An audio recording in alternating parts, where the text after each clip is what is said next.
What is SCP-096? The short answer is a death sentence. In the vast, terrifying catalog of anomalies secured by the Foundation, few are triggered by something so simple, and with consequences so absolute. Imagine a creature so pathologically shy that the mere act of glimpsing its face, whether in person, in a video, or in a forgotten photograph, guarantees your demise.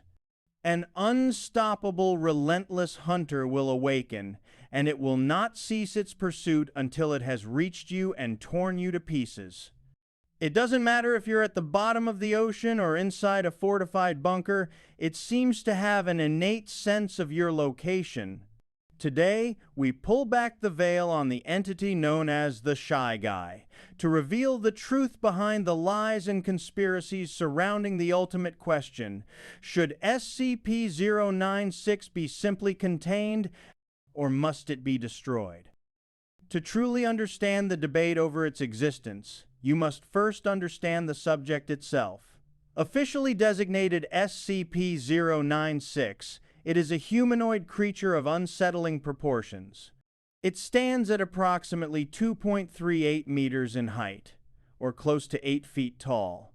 Its body shows very little muscle mass, with initial analysis suggesting a state of mild malnutrition. Its skin is almost entirely devoid of pigmentation, and it shows no signs of any body hair, but its most unnerving features are its arms. They are grossly out of proportion with the rest of its body, each measuring about 1.5 meters in length. Its facial features are mostly similar to that of an average human, with the notable exception of its eyes, which are also completely without pigmentation. It's still unknown if it is blind. Its jaw, however, can open to 4 times the norm of a human adult, a truly horrifying capability. Despite this terrifying appearance, SCP-096 is, under normal circumstances, extremely docile. It shows no signs of higher brain functions and is not considered sapient. Its containment cell is a simple 5 by 5 by 5 meter airtight steel cube. Weekly checks for any cracks or holes are mandatory. Inside this cube, there are absolutely no video surveillance or optical tools of any kind allowed. This is the most critical containment protocol. Instead of cameras, security personnel use pre-installed pressure sensors and laser detectors to ensure SCP-096 is inside its cell. These sensors indicate that it spends most of its days simply pacing by the eastern wall of its containment unit. It exists in a quiet, seemingly mindless state of isolation. But this placid state is incredibly fragile. The trigger for its transformation into a killing machine is the viewing of its face. The moment anyone, anywhere, sees its face, this docile creature enters a stage of considerable emotional distress. It will cover its face with its long, pale hands and begin screaming, crying, and babbling incoherently. Witnesses from the first retrieval mission described the sound as being exactly like a person, not an animal, which they found deeply disturbing. This period of intense distress lasts for approximately 1 to 2 minutes. After that, the crying stops, and the hunt begins. Once SCP-096 begins its pursuit, the fate of its target, now designated SCP-0961, is sealed. Its documented speeds have varied wildly, from as low as 35 kilometers per hour to well over 100. The speed seems to depend entirely on its distance from the person who saw its face. At this point, no known material or method can impede its progress. The Foundation has witnessed it tear through civilian homes, military vehicles, and even reinforced containment structures as if they were made of paper. It will run across land, swim through oceans, and, as we later discovered, even leap into the sky to reach its prey. Upon arriving at its target's location, SCP-096 will proceed to kill the individual. The official documentation on what happens next is disturbingly vague, stating only that it will kill and then, quote, data expunged the victim. Some reports suggest a process far more horrific than simple consumption. The only certainty is that in 100% of documented cases, no traces of the victim are ever found. After the act is complete, if no one else has seen its face, SCP-096 will sit down for several minutes, regain its composure, and become docile once again. It will then attempt to make its way back to its natural habitat, a location in a mountain range that remains redacted in the official files. The first true measure of its horrifying resilience came during its initial retrieval. The commander of the retrieval team, Zulu 9 Alpha, later recounted the mission in a chilling interview. His team was given tragically simple orders: bag and tag. They were told nothing about the consequences of looking at the target. They located SCP-96 inches, an extremely cold, remote area with temperatures well below freezing. Yet, the creature was completely naked and didn't so much as shiver. As the squad landed and approached to apprehend it, the captain received a call, and he turned his back to answer it. That simple action saved his life. In that same moment, the target must have turned, and the rest of his squad saw its face. The captain described how it began screaming and crying, the sound horrifyingly human. Then it attacked. It picked up one of his men and ripped his leg clean off. The squad opened fire, unloading round after round into the creature. They were blowing chunks out of its flesh and organs, but it had no effect. Desperate, the captain ordered the use of an AT-4 anti-tank launcher. A weapon designed to tear through armored tanks hit the creature and blew away half of its torso. It didn't even flinch. The captain watched in horror as it continued to tear his squad apart with its insides exposed to the freezing air. Its bone structure, however, was completely unaffected. In the end, the team fired at least 1,000 rounds into it, including a 20-second burst from a GAU-19 Gatling gun, which fires 650 caliber rounds in that time. It might as well have been spitting at it. It was only when the backup team, Zulu 9B, arrived and managed to throw a bag over its head that the creature suddenly stopped. It became completely docile and just sat down on the ground, allowing itself to be taken into custody. That retrieval mission provided the Foundation with a terrifying truth. SCP-096's skeletal structure appears to be effectively indestructible by any conventional means. Firing weapons at it was pointless. This knowledge, however, did not answer other pressing questions. How far would it travel to reach a victim? How did it perceive its target's location? To answer these, a researcher named Dr. Dan devised an experiment that was as audacious as it was horrifying. The purpose was to test the absolute limits of SCP-096's abilities while attempting to get a full physical description of the creature. The setup was extreme. A Class D personnel, a former tattoo artist named D9031, was placed inside a deep-sea submersible, the Bathysphere 303A. The bathysphere was then lowered into the Tonga Trench off the coast of New Zealand, reaching a final, crushing depth of 10,800 meters. SCP-096 was in a temporary containment cell hundreds of kilometers away. Inside the submersible, D9031 was instructed to open a steel container holding several photographs in a folder. Following Dr. Dan's instructions, he described the first few photos, one of an empty cell, another showing just a pale, bony foot. Then, he was told to look at the next photograph. Over the audio feed, the control site heard him exclaim, "Oh shit!" When prompted to describe it, he could only stammer that it was some pale, creepy person with white eyes and a seriously messed up mouth. At that exact moment, at 13:32 Standard Time, Dr. Dan and the entire experiment control team were notified of the inevitable. SCP-096 had breached containment.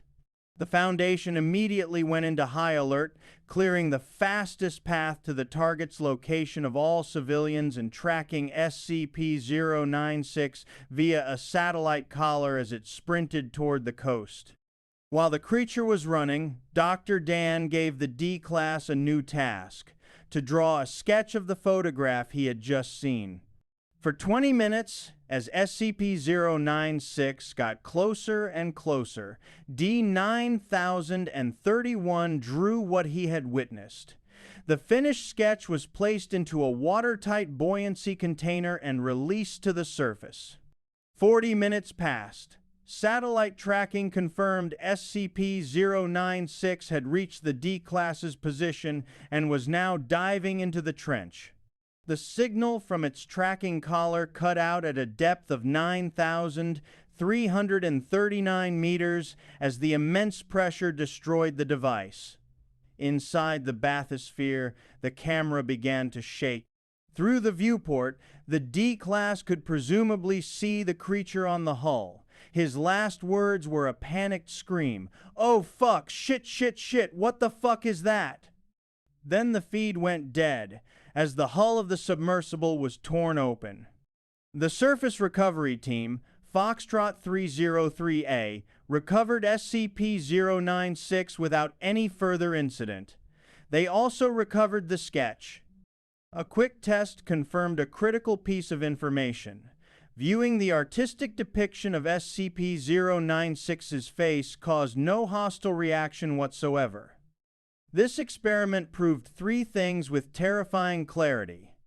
1. The range of SCP-096's effect is seemingly limitless. 2. No depth of ocean or reinforced hull can protect its target. And 3. The anomaly is tied specifically to photographic and direct images of its face, not artistic renderings. This last point would soon become tragically irrelevant. The bathysphere experiment established the horrifying, seemingly magical rules of SCP-096's anomaly. The next major event, Incident 0961A, would demonstrate the catastrophic consequences of those rules in a world saturated with images and technology. It all began quietly, in a research lab where a large steel cube sat in the middle of the room, monitored by a dozen or so researchers.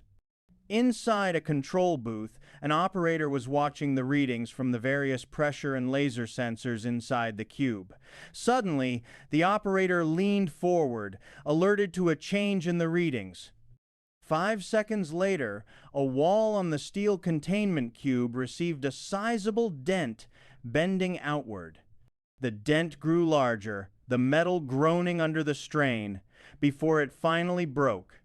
SCP-096 was seen frantically bending the steel away, trying to escape. Emergency plates immediately dropped on the cube as a containment breach alarm blared through the facility. It was already too late. 2 security teams stormed into the room as SCP-096 tore its way out of the box. They fired live rounds and tranquilizer darts, but nothing had any visible effect. In that chaos, approximately 90% of the researchers and security personnel in the area directly viewed SCP-096's face. A Code Lima was declared the highest level of threat. The room and all surrounding areas were sealed and flushed with a nerve agent, but the creature was already gone. 2 minutes later, SCP-096 breached the entire research site and was now traveling at immense speed through the outside desert. The question was, who was the target? Where was it going? The answer was found in the home of a man who had no idea he was already dead. The target, SCP-0961, was a semi-pro mountaineer. Years prior, during a mountain trip in the 1990s, he had taken a simple snapshot of the landscape. He just happened to catch SCP. SCP-096 inches, the background of that photograph. The commander of the mobile task force assigned to the case, Major Jack Wilford, later held up 4 fingers for emphasis during his debriefing. 4 pixels! 4 fucking pixels! That's all it was! A tiny, insignificant patch of off-color snow in a forgotten picture. The commander doubted the man ever even consciously knew what he saw. He was probably just looking at the picture on his wall one day, noticed the strange smudge for a fraction of a second, and went on with his day. But that was enough. That photograph had been hanging there for over a decade, a ticking time bomb waiting for a single, careless glance. This incident revealed the most disturbing part of the creature's anomaly. Since the brain doesn't need to be consciously aware that it is viewing the face to trigger the reaction, these ticking time bombs could be hidden literally anywhere in the world. How many other photographs or videos were out there, containing a few stray pixels of SCP-096 just waiting to be noticed? As SCP-096 carved a path through the desert, the Foundation scrambled its forces. A helicopter from the emergency response team, call sign Echo Romeo, was in pursuit. From their vantage point, they could see the target moving at a considerable speed. Under orders from Dr. Dan, a sniper on board leaned out, holding a modified XM500 anti-materiel rifle. The first shot missed. The second struck SCP-096 inches the lower leg. The creature stumbled for a moment but recovered, its speed changing insignificantly. The sniper fired again, this time hitting SCP-096 inches the head. It fell, skidding and rolling several times, but simply rolled back to its feet and continued running, completely unabated. But the Foundation had a high-tech ace up its sleeve. A new technology, co-designed by Dr. Dan himself, called Project SCRAMBLE. It was an eyepiece fitted with a small microprocessor that constantly analyzed the viewing field for the facial features of SCP-096. If the features were detected, facial recognition software would instantly scramble the image into an unrecognizable mess before the light could reach the human eye. It was an ingenious and incredibly expensive solution. Mobile Task Force Tau-1 was equipped with this gear and sent ahead to evacuate towns in the creature's path. Audio transcripts from the operation paint a picture of escalating chaos. By the time the task force was fully deployed, SCP-096 had reached Interstate 40. The AWACS unit tracking it reported, "I think he just flipped a semi. The helicopters from Echo Romeo were being outrun. They couldn't get ahead of the target." The task force's mission shifted to desperate crowd control. In the town where they had identified the target, they gathered all the citizens into the main square and blindfolded them. The orders given over loudspeakers were grim. If you move or touch your blindfold, you will be shot. Then it arrived. SCP-096 was seen coming over the crest of a nearby hill. It tumbled down at high speed, crashing through several houses before regaining its footing. Ignoring the gunshots from personnel trying to control the terrified crowd, it barreled into the square, throwing people aside as it homed in on the mountaineer, and in that moment, the entire mission collapsed. The state-of-the-art SCRAMBLE gear, the technology that was supposed to make this containment possible, failed utterly. The reason was as simple as it was catastrophic. As Dr. Dan would later explain, computers are fast, but they are not as fast as light. In the split second it took for the chip inside Scramble to detect SCP-096's face and begin scrambling the image, a tiny, uninterrupted flow of light had already reached the operator's retina. The image was never consciously perceived by the soldiers, but it was enough. It was enough to trigger the hostile reaction. The task force, believing they were safe, had all looked. Now, SCP-096 had a new set of targets. The pieces of gear that were meant to save them had instead killed almost the entire task force. The mission turned from containment to a massacre. After killing its original target and slaughtering the majority of Mobile Task Force Tau-1, SCP-096 was not finished. It returned to the highway to eliminate the rest of the unfortunate witnesses who had seen its face. The door gunner from the Echo Romeo helicopter, Chief Master Sergeant, recounted what he saw when his chopper finally landed. He found SCP-096 just sitting there on the highway, having just finished tearing open a minivan. With its rage apparently subsided, the soldier was able to approach, put a bag over its head, and it became calm, allowing itself to be taken back into custody. But what that soldier witnessed inside the minivan would haunt him. He was later found in his bunk room, having taken his own life. In his fist, investigators found a half-crushed pacifier. In the aftermath, the Foundation's Internal Affairs Division began its investigation. They focused on the two lead researchers, Dr. Oleksei and Dr. Dan. In his initial interview, Dr. Oleksei claimed he was on a break, getting a cup of coffee, when the breach began. It was a simple, plausible alibi. However, his interrogator later confronted him with a single damning fact. We find it interesting that there was no break room at research site, or coffee. That lie unraveled everything. Under pressure, Dr. Oleksei confessed to his and Dr. Dan's role in engineering the entire catastrophe. Their motive was a desperate, horrific gamble.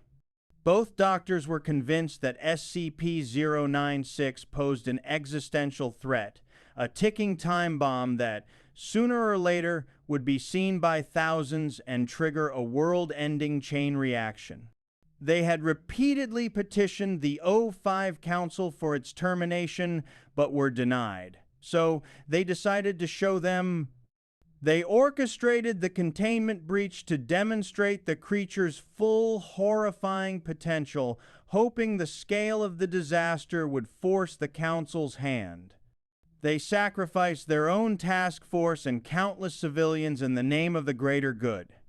Their horrific plan worked. In a final hearing, the O5 Council reviewed the evidence, the footage, the casualties, and the confession of the late Dr. Oleksei. O5-1 delivered the verdict. Addressing Dr. Dan, he stated that for his part in the gross breach of containment, he was to be terminated.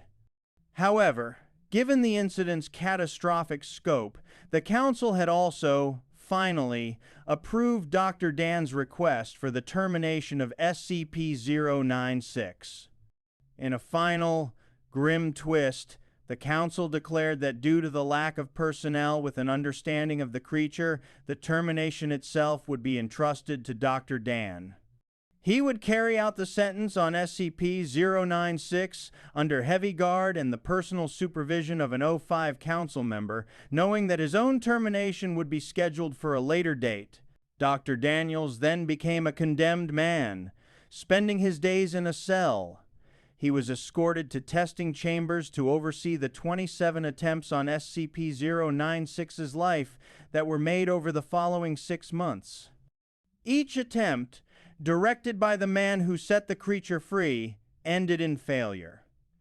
The O5 Council's patience was wearing thin, and Dr. Daniels' own termination was looming.